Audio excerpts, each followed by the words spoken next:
नमस्कार विद्यार्थी मित्रांनो, स्वागत आहे तुमचं स्मार्ट स्टडी या आपल्या एज्युकेशनल यूट्यूब चॅनलवर. मित्रांनो, आपण SSC GDमध्ये विचारलेल्या रिझनिंग आणि हिंदी या विषयांचे सोल्युशन पाहत आहोत. तर मित्रांनो, जर तुम्ही नवीन असाल, पहिल्यांदाच व्हिडिओ पाहत असाल, चॅनलला अजून सबस्क्राईब केलं नसेल तर चॅनलला नक्की सबस्क्राईब करा, जेणेकरून येणाऱ्या प्रत्येक व्हिडिओची नोटिफिकेशन तुमच्यापर्यंत येईल. तर चला मग सुरुवात करूया आजच्या व्हिडिओला. आणि पहिला प्रश्न आहे, उस विकल्प का चयन करें जो दी गई श्रृंखला में प्रश्न चिन्ह के स्थान पर सही रूप में आएगा. तुम्ही जर निरीक्षण केलं पहिल्या अक्षरांचं, तर इथे Q दिलेला आहे, त्यानंतर O, त्यानंतर M. तर +2 आणि -2 अशी ही सिरीज आहे. म्हणजे इथं स्टार्टिंगला काय येणार आहे, K, त्यानंतर F, H आणि J आहे. तर त्यानंतर येईल K, M, L आणि K आहे. त्यानंतर येणार आहे J, K, L, J. +2 आणि -2 अशी ही सिरीज आहे. म्हणजेच प्रश्नाचं उत्तर काय येणार आहे, ऑप्शन नंबर 4. त्यानंतर एक निश्चित कूट भाषा में अभाव को ABEOVE के रूप में लिखा जाता है, उसी कूट भाषा में क्वेश्चन को कैसे लिखा जाएगा. तर मित्रांनो, इंग्लिशमधल्या अल्फाबेटिकल म्हणजे इंग्रजी वर्णमालेनुसार हे लावलेले आहेत. जसं की बी झाल्यानंतर काय येणार आहे, E, नंतर O आणि नंतर V.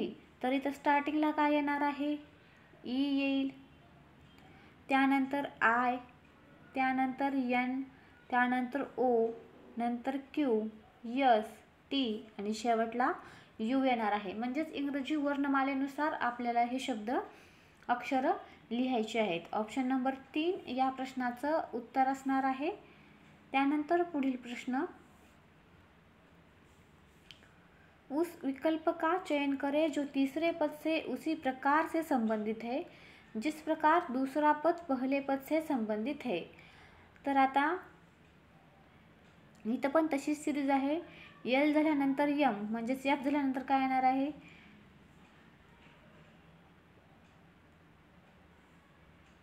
K, L, M, त्यानंतर F, G, E, F म्हणजे E नंतर काय येणार, F, त्यानंतर V जशास तसं घेतलेलं आहे, म्हणजे थर्ड नंबरचं जशास तसं घ्यायचं आहे. त्यानंतर E, D म्हणजेच -1 केलेला आहे, म्हणजेच अगोदर आपणास काय घ्यावं लागेल, B घ्यावं लागेल. त्यानंतर L, K म्हणजेच पाठीमागं जायचे, तर ईच्या अगोदर काय येणार, D. तर J, G, F, N, B, D अशा प्रकारचं ही सिरीज आहे. म्हणजेच ऑप्शन नंबर काय येणार आहे, 3 येणार आहे. त्यानंतर पुढील प्रश्न, उस विकल्प का चयन करें जो तीसरे पद से उसी प्रकार से संबंधित है जिस प्रकार दूसरा पद पहले पद से संबंधित है. प्रसिद्ध, विख्यात तर प्रतिबंध, निषेध. दिए गए विकल्पों पे से असंगत का चयन करें. कान, आँख, नाक, तर या ठिकाणी गुर्दा हे असंगत येणार आहे. त्यानंतर पुढील प्रश्न, JKLMN और O 6 शिक्षक हैं, उनमें से प्रत्येक हिंदी, अंग्रेजी, गणित, विज्ञान, सामाजिक विज्ञान और कला में से एक अलग विषय पढ़ाता है. ज़रूरी नहीं कि उसी क्रम में हो. उनमें से प्रत्येक सोमवार से शनिवार तक केवल एक दिन ही पढ़ाता है. ज़रूरी नहीं कि उसी क्रम में हो. जे बुधवार को विज्ञान पढ़ाता है. आता जसं सांगितलेलं आहे तशा पद्धतीची आपण मांडणी करून घेऊ. इथं वार, या ठिकाणी विषय आणि इथं शिक्षक. आता सुरुवातीला काय सांगितलेलं आहे की जे जो आहे तो बुधवारी विज्ञान शिकवतो. जे सांगितलेलं आहे ते लिहून घेऊ. ओ जे के बाद दूसरे दिन गणित पढ़ाता है, म्हणजे इथं नंतर पहिल्या दिवशी एक कोणतर शिकवेल, त्यानंतर दुसरे दिन कोण, ओ काय शिकवतो, गणित शिकवतो. आता गणित कोणत्या दिवशी शिकवणार, मग तो इथं बुधवार आहे, गुरुवार शुक्रवारी गणित शिकवेल. ओ दूसरे दिन गणित पढ़ाता है। के सप्ताह के पहिले दिन पढ़ाता है। आता के हा सप्ताह के पहिले दिन पढ़ाता है म्हणजे सोमवारी शिकवणार आहे, पण के ना तो हिंदी पढ़ाता है ना तो अंग्रेजी, म्हणजे जो के आहे तो हिंदी आणि इंग्रजी हे दोन्ही विषय शिकवणार नाही. आणि विज्ञान आणि गणित हे तर ऑलरेडी जे आणि ओने घेतलेले आहेत म्हणजे हे पण येणार नाहीत. यम यन से पहले अंग्रेजी पढ़ाता है. आता यम हा यनच्या अगोदर काय शिकवतो, इंग्रजी शिकवतो. यल जे से पहले कला पढ़ाता है. आता यल जे से पहले, आता यल जे से पहले पढ़ाता है म्हणजे जेच्या अगोदर यल शिकवणार आहे. काय शिकवणार आहे, कला. म्हणजे यल हा मंगळवारी शिकवेल. कोणत्या दिवशी, मंगळवारी. काय शिकवणार आहे, कला हा विषय शिकवणार आहे. आता कला हा विषय गेला, विज्ञान गेला, गणित गेला, इंग्रजी हिंदी असा काहीच नाही. म्हणजे जे राहिलेला आहे के साठी कोणता विषय येणार आहे, सामान्य विज्ञान हा विषय येणार आहे. तुम्हाला मी नीट लिहून दाखवते. जे साठी आहे विज्ञान बुधवारी. जेच्या अगोदर कोणता होता, यल होता. मंगळवारी कला विषय, मंगळवारी होता कला विषय. त्यानंतर बुधवारी जे, सोमवारी पहिल्या दिवशी सामान्य विज्ञान के शिकवत होता. त्यानंतर ओ गणित, यम इंग्रजी, एन हिंदी, यल कला, जे के एल एम एन आणि ओ. तर इथं काय म्हणलं होतं, शनिवार को कौन सा विषय पढ़ाया जाता है. तर यन हा हिंदी विषय शनिवारी शिकवतो. मग शनिवारी कोणता विषय, हिंदी विषय. कोण शिकवतो, तर यन शिकवतो. अशा प्रकारचा हा प्रश्न होता. त्यानंतर पुढील प्रश्न, निम्नलिखित में से कौन सा वे नारेक संबंध को दर्शाता है. पॅराग्राफ, शब्द आणि वाक्य. तुम्हा सर्वांनाच माहिती आहे की शब्दापासून काय बनतं, वाक्य, आणि वाक्यापासून काय बनतो, पॅराग्राफ. ऑप्शन नंबर 4 आपल्या प्रश्नाचं उत्तर असेल. त्यानंतर पुढील प्रश्न, उस विकल्प का चयन करें जो दिए गए पैटर्न में प्रश्न चिन्ह के स्थान पर आएगा. तर मित्रांनो ही 5, 10, 17, 26 आणि 37 ही सिरीज आहे. इथं जर आपण बघितलं तर +5 +7 केलेले आहेत. त्यानंतर +9, त्यानंतर +11. आता प्लस किती करावी लागतील, 13. 37 आणि 13 किती होतील, 50. ऑप्शन नंबर 3 आपल्या प्रश्नाचं उत्तर असणार आहे. त्यानंतर पुढील प्रश्न, उस विकल्प का चयन करें जो दी गई श्रृंखला में प्रश्न चिन्ह के स्थान पर आएगा. तर इथं बघा -2चा वर्ग, त्यानंतर -4चा वर्ग, त्यानंतर -6चा वर्ग आणि त्यानंतर -8चा वर्ग, म्हणजे इथं -18 हे उत्तर असणार आहे. त्यानंतर पुढील प्रश्न, निम्नलिखित समीकरण को सही करने के लिए विकल्पों में दिए गए किन 2 चिन्हों को परस्पर बदल देना चाहिए. तर इथं गुणिले आणि भागिले हे 2 चिन्ह बदलावे लागणार आहेत. म्हणजे कसं होईल, 25 + 25 इथं काय येणार, भागाकार, परत 25, परत गुणिले, परत 25 बरोबर 599. म्हणजे जिथं गुणाकाराचं चिन्ह आहे तिथं भागाकाराचं चिन्ह घ्यायचं आहे आणि जिथं भागाकाराचं चिन्ह आहे तिथं गुणाकाराचं चिन्ह घ्यायचं आहे.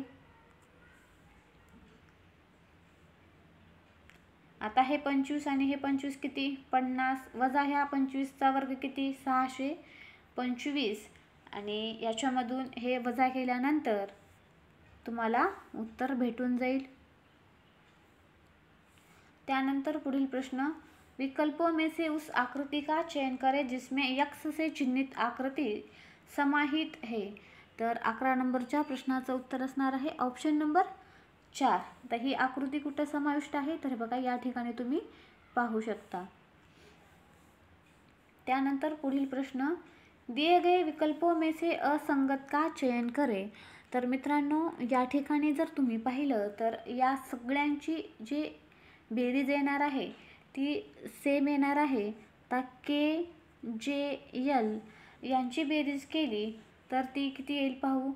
केचा नंबर किती आहे 11, त्यानंतर एलचा 12 आणि जेचा 10 आणि हे किती होणार आहेत 33 येणार नाही. परत एफ आय एलची बघू, एफ आय आणि यल. एफचा नंबर किती आहे 6, आयचा किती आहे 9 आणि एलचा किती आहे 12. आता यांची बेरीज करू. 9 आणि 6 किती 15 आणि हे किती 27. Option number 2 27. परत 3ची तुम्ही करून पाहू शकता 27 येणार आहे आणि 4ची पण 27 येणार आहे. फक्त ऑप्शन नंबर एची बेरीज ही 33 येणार आहे. मित्रांनो, आपण कालच्या पेपरमध्ये पण पाहिलं, तिथं पण हाच फॉर्म्युला यूज झाला होता की बेरीज करायची होती. त्यानंतर पुढील प्रश्न, 7 मित्र O P Q R S T और यू एक पंक्ति में बैठे फिल्म देख रहे हैं. आता 7 मित्र आहेत. अगोदर आपण डायग्राम जसं सांगितले तसं काढू. 1 2 3 4 5 6 आणि 7 हे एका पंक्तीमध्ये बसून पिक्चर बघत आहेत. पी एक अंतिम छोर पर बैठा हुआ है. आता पी हा सगळ्यात शेवटी बसलेला आहे, आपण इथं पीला घेऊ. त्यानंतर क्यू एस के ठीक बाएं और बैठा है. पी टी के दाएं से दूसरे स्थान पर बैठा है. दुसरं वाक्य आपण स्किप करू. पी टी के दाएं से दूसरे स्थान पर बैठा है. आता टीच्या दुसऱ्या बाजूला कोण बसलेला आहे पी बसलेला आहे, म्हणजे टी इथे येणार आहे, पी शेवटी येईल. यू किसी भी अंतिम छोर पर नहीं बैठा है. ओ आर और टी के बीच में बैठा है. आता आपल्याला इथे एक आणखीन लॉजिक सापडेल की ओ कुठं बसलेला आहे आर आणि टीच्या मध्ये बसलेला आहे. परत पहिला जे वाक्य स्किप केलं होतं ते वाचू. क्यू एस के ठीक बाय और बैठा है. आता क्यू हा यशच्या कुठं बसलेला आहे डाव्या बाजूला बसलेला आहे. लक्षात ठेवा, दाये म्हणले की उजवा आणि बाये म्हणले की डावा. आता राहिलं कोण शिल्लक यू. तर सगळ्या अटी झाल्या का तर पूर्ण झालेत, कारण यू हा कुठल्याही अंतिम टोकाला नाही असं देण्यात आलं होतं. तर बरोबर आहे, यू हा मध्यभागी आलेला आहे. बिलकुल बाएं छोर पर कौन बैठा है. आता एकदम डाव्या बाजूला कोण बसलेला आहे क्यू बसलेला आहे आणि सगळ्यात मध्यभागी जर बघितलं तर ओ बसलेला आहे. यानंतर पुढील प्रश्न, नीचे दिए गए कथनों के बाद 2 निष्कर्ष और दिए गए हैं. यह मानते हुए कि कथनों में दी गई जानकारी सत्य है, भले ही वह सर्वज्ञात तथ्यों से भिन्न प्रतीत होती है, और यह निर्णय करें कि कौन सा निष्कर्ष निश्चित रूप से कथन में दी गई जानकारी का अनुसरण करता है. कुछ खाद अमोनिया है. कुछ खाद क्या है अमोनिया है. कुछ अमोनिया पोटॅश है. कुछ अमोनिया क्या है पोटॅश है. निष्कर्ष पाहू. कुछ अमोनिया खाद है. कुछ अमोनिया खाद है बरोबर आहे. कुछ पोटॅश अमोनिया है. कुछ पोटॅश अमोनिया है बरोबर आहे. म्हणजेच दोन्हीही निष्कर्ष अनुसरण करतात. ऑप्शन नंबर 1 आपल्या प्रश्नाचं उत्तर असणार आहे. त्यानंतर पुढील प्रश्न, एक निश्चित कूट भाषा में DIG को 20 के रूप में लिखा जाता है, उसी कूट भाषा में फीड को कैसे लिखा जाएगा. आता जर आपण या अंकांची बेरीज, अक्षरांचे जे नंबर दिलेला आहे, जसे की डीचा नंबर काय आहे 4, आयचा काय आहे 9 आणि जीचा काय आहे 7, यांची बेरीज केली तर ती 20 येणार आहे. त्याच पद्धतीने फीड FEE आणि डी, एफचा नंबर काय आहे 6, ईचा काय आहे 5 आणि डीचा काय आहे 4. म्हणजेच यांची बेरीज काय येणार आहे बघा. 6 आणि 5 किती 11, 11 आणि 5 16, 16 आणि 4 किती 20. म्हणजेच ऑप्शन नंबर 2 आपल्या प्रश्नाचं उत्तर असणार आहे. त्यानंतर पुढील प्रश्न, उस विकल्प का चयन करें जो तीसरे पद से उसी प्रकार संबंधित है जिस प्रकार दूसरा पद प्रथम पद से संबंधित है. इक्थियोलॉजी मछलियाँ. हिमॅटोलॉजी, हिमॅटोलॉजी तुम्हा सर्वांनाच माहिती असेल की रक्ताशी संबंधित आहे. त्यानंतर पुढील प्रश्न, उस विकल्प का चयन करें जो तीसरी संख्या से उसी प्रकार से संबंधित है जिस प्रकार दूसरी संख्या पहिली संख्या से संबंधित है. तर काय दिलेलं आहे 36 आणि 324. तर तुम्ही पाहू शकता 3 36, 36चं काय येणार आहे, 3 आणि 6 किती 9, 36 गुणिले 9 यांचा गुणाकार किती येणार आहे 324. त्याच पद्धतीनं 11, आता 11 मधल्या 1 आणि 1 या अंकांची बेरीज किती येणार आहे 2, मग 11 गुणिले 2 किती 22, म्हणजेच ऑप्शन नंबर 3 आपल्या प्रश्नाचं उत्तर असणार आहे. त्यानंतर पुढील प्रश्न, 8 मित्र ABCDEFG और EH दोपहर के भोजन के लिए एक वृत्ताकार मेज के चारों ओर एक दूसरे के सामने आमने सामने बैठे हैं.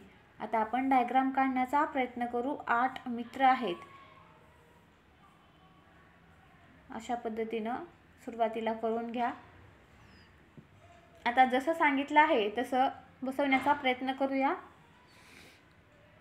ए डी के सामने है और बी के दाएं और तीसरा है.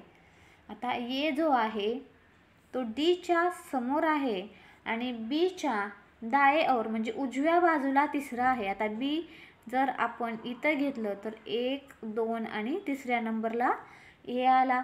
त्यानंतर जी ए और एफ के बीच में है. आता हा जी कुठं आहे, ए आणि एफच्या मध्ये आहे. एच ए के दाएं और है. आता एच हा कुठं आहे, एच्या उजव्या बाजूला आहे, म्हणजे या पद्धतीनं येईल. ई सी और डी के बीच में है. ई कुठं आहे, सी आणि डीच्या मध्यभागी आहे. बी के सामने कौन बैठा है. आता हा बी आहे आणि ह्या बीच्या जर समोर तुम्ही पाहिलं तर हा कोण बसलेला आहे, एच बसलेला आहे. ऑप्शन नंबर 3 आपल्या प्रश्नाचं उत्तर असणार आहे. यानंतर पुढील प्रश्न, उस विकल्प का चयन करें जो दिए गए चित्र की दर्पण छवि से सर्वाधिक मेल खाता है. आता आरशातली प्रतिमा जर हे 3 स्टार आहेत ते इकडं स्टार्टिंगला येणार आहेत. या ठिकाणी हे 2 ऑप्शन कट झाले. त्यानंतर इथं तुम्ही पाहू शकता ह्या थोडंसं हे जे स्टार आहेत ते तिरकस पद्धतीने दिलेले आहेत. अगोदर हे 3 असे येतील, त्यानंतर हे असे येतील, म्हणजेच ऑप्शन नंबर 4 या प्रश्नाचं उत्तर असणार आहे. त्यानंतर पुढील प्रश्न, नीचे दिए गए कथनों के बाद 2 निष्कर्ष और दिए गए हैं. यह मानते हुए कि कथनों में दी गई जानकारी सत्य है, भले ही वह सर्वज्ञात तथ्यों से भिन्न प्रतीत होता हो, और यह निर्णय करे कि कौन सा निष्कर्ष तार्किक और निश्चित रूप से कथन में दी गई जानकारी का अनुसरण करता है. कुछ भेड़ मेंढक है. सभी मेंढक क्या है, साप है. कुछ साप भेड़ है. आपण पाहू शकता की हा सापाचा काही भाग ह्या भेडमध्ये आलेला आहे, तर ऑप्शन 1 निष्कर्ष बरोबर आहे.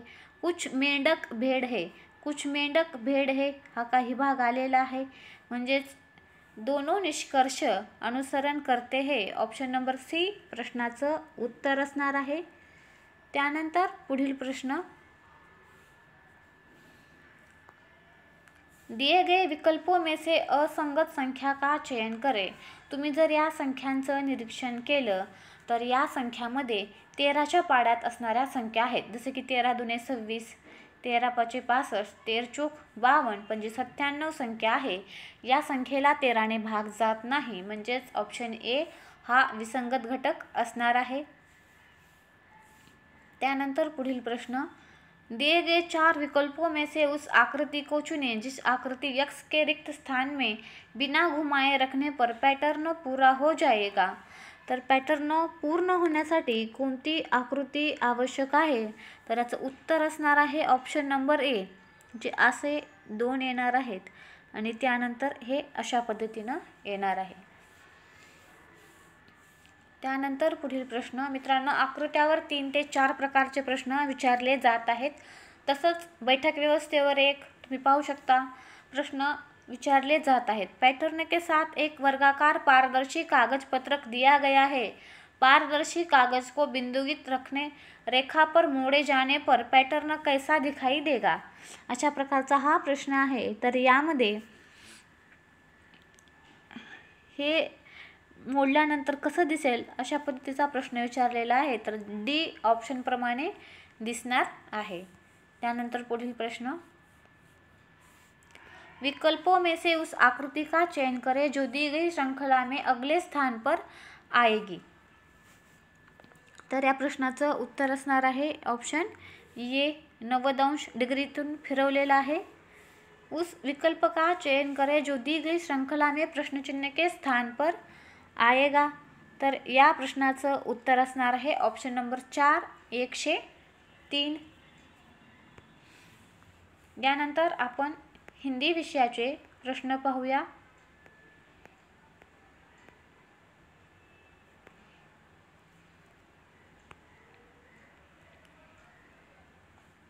रिक्त स्थानों को भरने के लिए उपयुक्त शब्द का चयन करें. उसने डैश से पत्र लिखा. तर उसने किताब, कागज, मोबाईल येणार आहे का? तर नाही. कलम से पत्र लिखा, अतिशय सोप्या पद्धतीचा हा प्रश्न आहे. ऑप्शन नंबर 3 इथे येणार आहे. रिक्त स्थान को भरने के लिए उपयुक्त शब्द का चयन करें. मुझे विश्वास है कि अच्छे डैश जरूर आएंगे. तर अच्छी रात, अच्छी दोपहर, अच्छी सुबह नाही, अच्छे दिन जरूर आएंगे. मित्रांनो, हिंदी विषय हा स्कोरिंगसाठी अतिशय चांगला आहे, कारण खूप सोप्या पद्धतीचे प्रश्न विचारले जात आहेत. तुम्ही पाहू शकता किती सोप्या पद्धतीचे हे प्रश्न आहेत. त्यामुळे हिंदी विषयामध्ये आउट ऑफ मार्क घ्यावंच लागतील तुम्हाला. रिक्त स्थान को भरने के लिए उपयुक्त शब्द का चयन करें. दर्जी कपडे डैश है.